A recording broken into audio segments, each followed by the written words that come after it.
The Formula Drift Championship is now more than halfway through the season, and for the first and only time heads north outside of the lower 48 for the beautiful city of Montreal, Canada, the House of Drift of the North.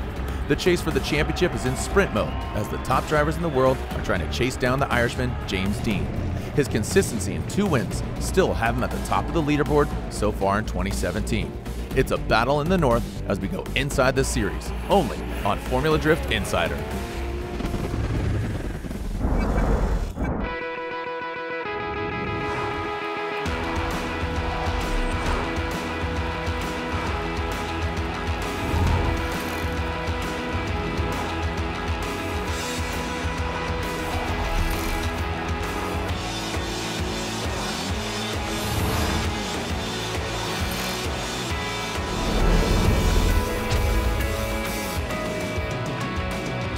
St. Eustache in Montreal, Canada is the newest venue of the Formula Drift Championship. One venue we've seen for 13 years is Wall Stadium, New Jersey. These drivers have a lot of track time on the stadium-like track, putting on a show for the fans unlike any other. And surprisingly, the points leader, James Deane, goes out early. So Wall, New Jersey was an amazing event for us. Really like that track. That first corner is just like a cheese grater. You need to be on full throttle, big angle, fully committed. Really enjoyed the steepness of the bank too for me. I've never driven on something like that before, as steep. I like New Jersey. I like the track, I like the vibe. It's a very tricky course because you have all the bumps, you have the big bank. It's probably the steepest bank we run in this series. Wall, New Jersey, my hometown track. It went pretty good. Nameless Performance guys got a really good setup on the car. Went straight to top 16 where we ran Odie Bakchis. So there was a slowdown in an acceleration zone, and he ended up actually getting the win because I had a big mistake in a correction from not knowing that was about to happen. So I protested it. Ryan Lampagne thankfully saw what I was trying to explain, and they overturned it. So we ended up battling. They ended up sending us again, and we were so close that we actually went on one more time after we went again. And Odie ended up getting the win and moving on, and that put us out in top 16. We qualified 5th, and in our top 16 we battled Alex Hilberin. He made a small mistake and just over-rotated on the inside clip, first inside clip, and we passed him and finished off the run strong. Odie is a really smart guy. I call him the doctor. He's always lurking in the background. He's observing, he's looking at what everyone's doing, he's learning, and I think he showed his whole potential in New Jersey. His chase driving was amazing, probably some of the best driving I've seen in Formula Drift, and if it's going to continue like that, I think it's going to be tough to beat him. Next battle was Christoph Blues. One of the fastest cars on track for sure, and we knew it was going to be a tough battle. When I was leading, I pushed hard, missed 3rd gear just on the straightaway, but got it, so had a little delay on the straight. And while chasing, just got kind of blinded on the smoke by the inside clip 2 and missed the last outer zone. So I think that was the biggest difference, but overall it was a strong battle, and he managed to get the win. So it was a great event. We learned a lot about the car, and obviously a new experience with new tracks, and yeah, I can't wait to go back there next year. Going into Jersey, I had never been higher than I think a top 16 there. The weather was great, the crowd was great. I mean, they were packed full in the stands. So I knew I could do well. I've always had really good runs there. I just never really put it together. And this year I was able to do that, put it together all the way into the finals.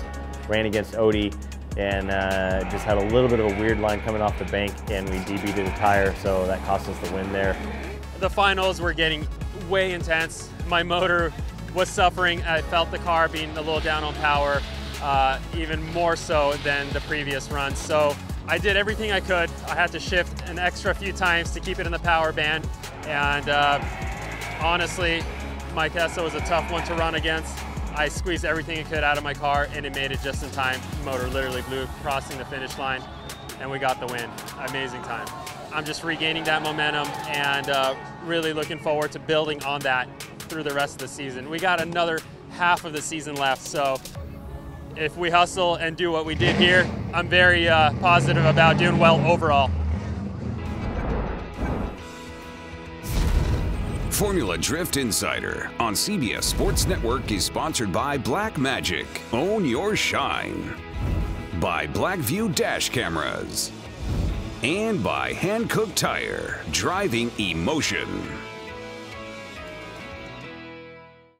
Here in the Montreal Canadian countryside, there's a little piece of asphalt called St. Eustache Raceway. It has a lot of drifting history. Now we're going to add another chapter. Biggest problem with FD, in my opinion, is the hardest, most difficult thing is tire smoke. So the first corner is usually always pretty easy because there's not much tire smoke built up, but it's your first transition is always very tricky, and you just hope you pop out of the smoke at the right time. So as a lead driver, the first corner is very interesting because the wall isn't smooth, so that's going to be difficult as in the lead position.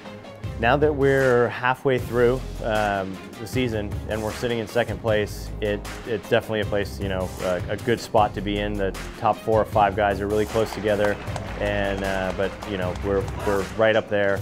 Can't get knocked out early. Just you know, no mistakes really. Just keep focused. This event is a nighttime event, and vision is critical. It's hard to see when you get blasted with smoke and tire particles, and at night, it's just another level. It's really hard to even know where you're going, and imagine chasing someone. It's one of the toughest parts of being a drift driver. For us, it's a pretty pivotal round since the points are so close still in the top, I'd say top 8. You know, you can go far, you can go backwards real quick if you have a bad event. So here we just need to continue with what we've been doing, just stay consistent, and obviously move past top 8. We need to start getting to the semifinals, so we got a shot at the podium. We have a great track record in Canada. We've been here twice and won twice, and it's hard to beat that. But then again, we're coming in here on the heels of some of the best drivers in the world. I think competition has stepped up another level this year. This one's going to be tough. Yeah, so we're at the 5th round, leading the championship at the moment, which is seriously, honestly hard for me to believe. But to stay on top is going to be very difficult. Obviously, it's another new track, so you never know what to expect. But for me, I'm just going to try to push as hard as possible and try to be as consistent as possible, and you know, see what result we pull out of it. And at the end of the day, this is drifting, and it shows at each event that anything can happen. So we just got to hope and push as hard as possible and see where we end up.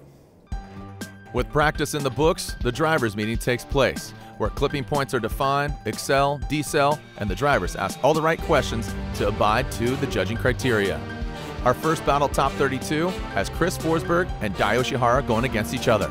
Chris Forsberg, debuting his new engine, does not deliver here in Canada, and Dai Yoshihara gets the victory. Last round's winner, New Jersey, Odi Bakshis versus Robin Ishida. Mistakes were made on either side, but the larger mistake by Odi Bakshis sees him knocked out early in the top 32. I think I initiated too late. Yeah.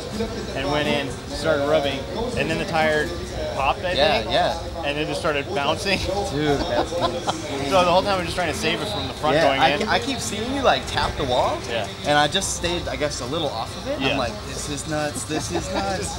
Sit back and watch. But obviously, because it was on that side, I had no clue. Yeah. And I was just like, but anyways, that was fun, man. That was crazy. Seriously, thank you. Thanks, dude. All right, I'll see you later. Yeah, good luck, man. The next battle in top 32 has French-Canadian native Mark Landerville posed against Kyle Mohan. The rotary not enough as Mark Landerville moves on. The Young Guns Kaufman versus Honadale. Honadale suffers a mechanical failure and Kaufman moves on.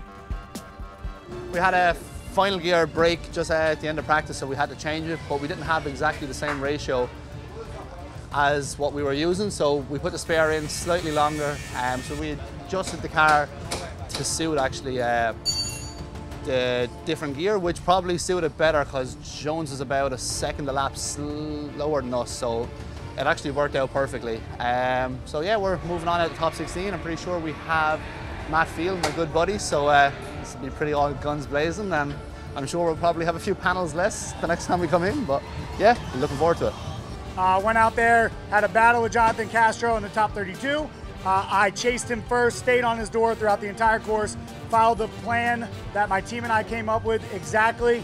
Lead run, I just went out there, hit all my marks. I could feel Castro with me for a good amount of the course, and in outer zone 2, he got a little bit too aggressive, made contact with me just as I was about to come off for inner clip 2, and unfortunately for him, knocked himself out.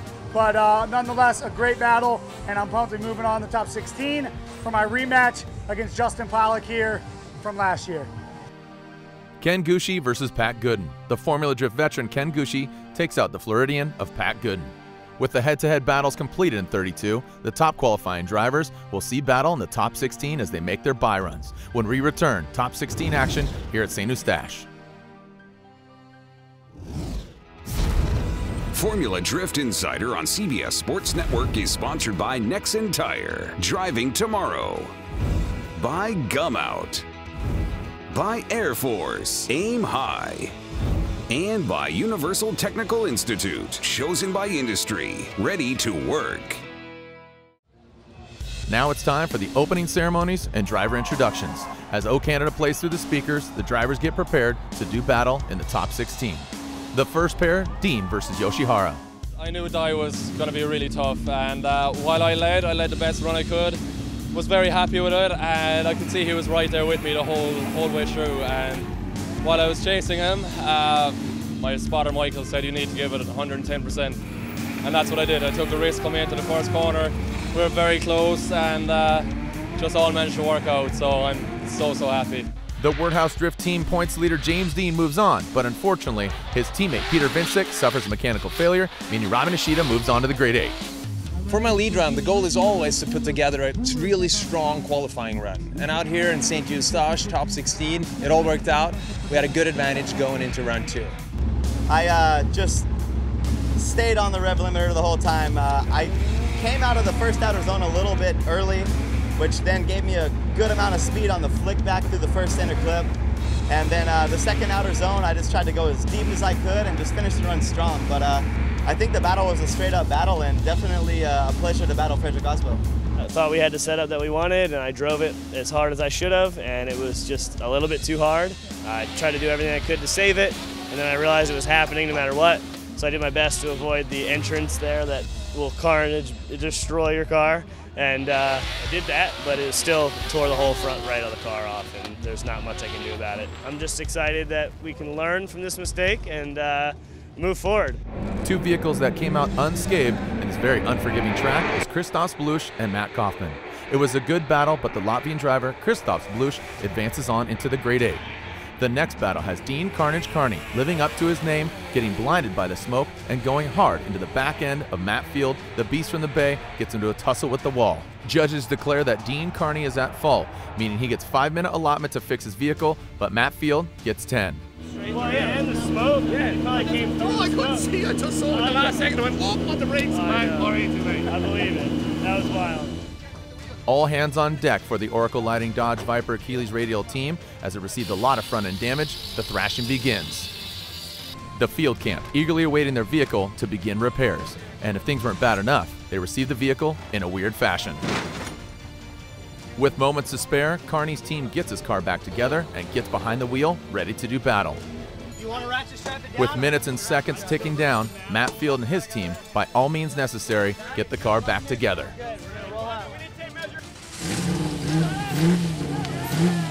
The excitement level is high as both cars get strapped together and ready to finish out this head-to-head battle. Dean Carney hoping that Matt Field makes a mistake, but held together by a hope and a prayer, Matt Field applies the pressure and finishes out this head-to-head battle, giving him the eventual victory. Hey, it was much better on the first run. The second run, I was in fourth gear, and then I downshifted third in the middle of the bank, and then I just literally never lifted the rest of the run. Never lifted. Field advances on to the 8. We're still in the top 16 with a rivalry that has developed over the years. A repeat of a battle we saw here in Canada, Vaughn Gittin Jr. versus Justin Pollock. Vaughn Gittin Jr. applying the pressure to Justin Pollock, and Justin Pollock makes a mistake that causes Vaughn Gittin Jr. to be handed the victory. Track conditions were a lot different than I had anticipated. I entered a normal speed for a dry track, and it just got me too up into the marbles on the edge of the track where there's a lot of tire debris, and sucked me in, put me into the wall, and it sucks. I brought Gucci in with me, which is a huge bummer. My second hit of the weekend, and guys got quite a bit of work to do. So we'll see if we can do it in 5 minutes. The carnage and the calamity continue here in Canada, and so does the thrashing. The 5-minute allotment, unfortunately, is not enough for Ryan Turk and his team, and the time eventually expires, meaning he has to forfeit his advancement. Sorry, guys. I mean, I really don't know how this is going to play out, but I don't think our car's in any shape to continue on. I mean, there's pretty heavy frame damage, so I'll see what my team can do, but at this point I can just cross my fingers. With Ryan Turk being at fault, he's allotted 5 minutes. Ken Gucci is allotted 10.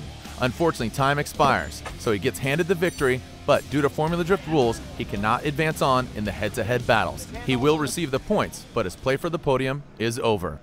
The Grade 8 when we return here to St. Eustache. Sorry, guys. Sorry about it.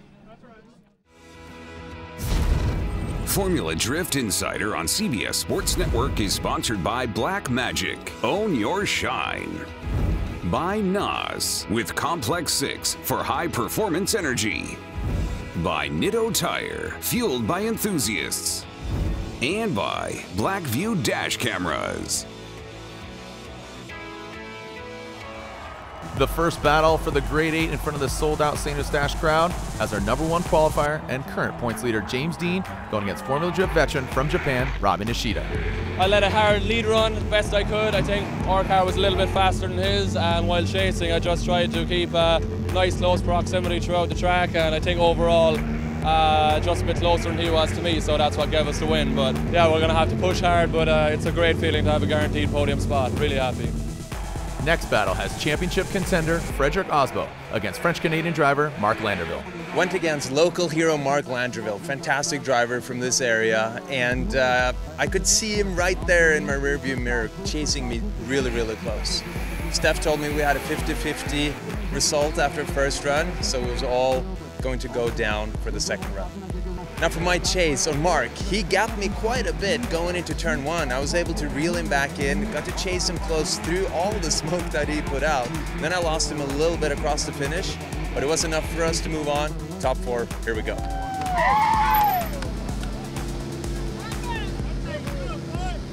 Obviously everybody knows that his car was down on power and got a lot of damage, and but respect for him.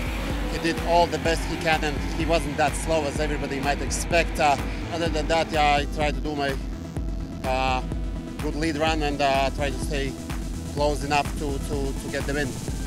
The next battle was to be Vaughn Gittin Jr. versus Ken Gucci, but Ken Gucci had to retire, and unfortunately, Vaughn has to do the same. I went out there and drove pretty much 100% throttle the whole course, everything this Ford Mustang RTR had. Saw the lights on the dash, saw it was low oil pressure, shut the car down, had the guys tow me back up, and unfortunately got back up here to the pit. They found that the oil pump belt blew off the car, and checked the data, and I ran it wide open for 12 seconds with no oil pressure. The motor is not grenaded, but we only have a week and a half before we have to leave for Seattle. So fortunately, that Roush Yates 4 performance motor, Pennzoil oil kept it together, but if I go and run it right now, it's just going to explode. So we got to pull the plug and call it. We'll take 4th place overall, given all of our trials and tribulations of the weekend, and look forward to Seattle, which is one of my favorite tracks. The first battle of the Final 4 poses our 2 points leader going against each other. Points at stake and championship contention on the line. Dean and Osbo go toe-to-toe. I knew we had to push hard, and that's what I did. Pushed us 110% on the bank, was really nice and close to him the whole way through. Transition back, I kept it full throttle. Transition back really hard. I caught him too much. He started going, gripping, and my car just kind of washed out, and I was in his smoke. Drifted that whole corner completely blind, ran too wide, but finished out the run. He pulled the gap, and that was it. But it's just enjoyable when you push that hard, and you have nothing to blame but yourself. And awesome battling. Osbo, he drove 110%, no games, and that's the way it's to be done. Awesome. Thank you. I really enjoyed that. Me too. Dude, I almost plowed into you on the first turn there. I almost plowed into you across the finish line. Yeah. I did not have a clean chase behind you, but I gave it everything I know. I was the same. I was the same. It was good. Yeah, you can go burnout box. Drive off the jack stands. It's all fun and games, but now it's go time for Christophe Blouche as he advances automatically into the finals. For Blouche, as he takes lead, this is redemption. He wants to take down Frederick Osbo. And for Osbo, can he go back-to-back and gain some critical championship points? Now, battling Kristaps in the finals, I knew that was going to be a good one. And he blew a gear in his first run, giving us a big advantage headed into the second run. He had nothing to lose, and I felt him banging my door not once, not twice, but 3 times all the way through the first turn. And then I started bracing myself because I knew it was coming, and boom, pushed me right off the track. Continued, that was all she wrote. He got the mistake, and we got the win here in Montreal for the 3rd time in a row. This is our 10th win in FD. It's taken me a while to figure out how to win Formula Drift events, but I feel like we're doing okay now. I can't wait for the rest of the season. I was a bit too fast, so I was on brakes and I locked the brakes, but still I hit him and that was over for tonight. So, but however, I'm happy. 3rd podium in a row. Overall, sitting pretty high. We are going for it. I feel it. The drivers brought it, and it was just so intense, and how hard everybody pushed. Obviously, there's a downfall to that, and there's a lot of carnage, but I think it shows passion and intensity that every team, every driver brings to the table. The track conditions were changing. Everybody was trying to make adjustments, but the fans are pushing the drivers to go as hard as they possibly can. Mistakes get made, and drivers are just doing everything that they can in order to get the most championship points, and that sometimes leads to wrecks, and tonight was just, there was a crazy amount of them. It was a European invasion podium here in Canada. Please join us at the next round of the Formula Drift Championship as we head to the battle in Seattle. In association with Formula Drift, this has been a presentation of CBS Sports Network, the 24-hour home of CBS Sports.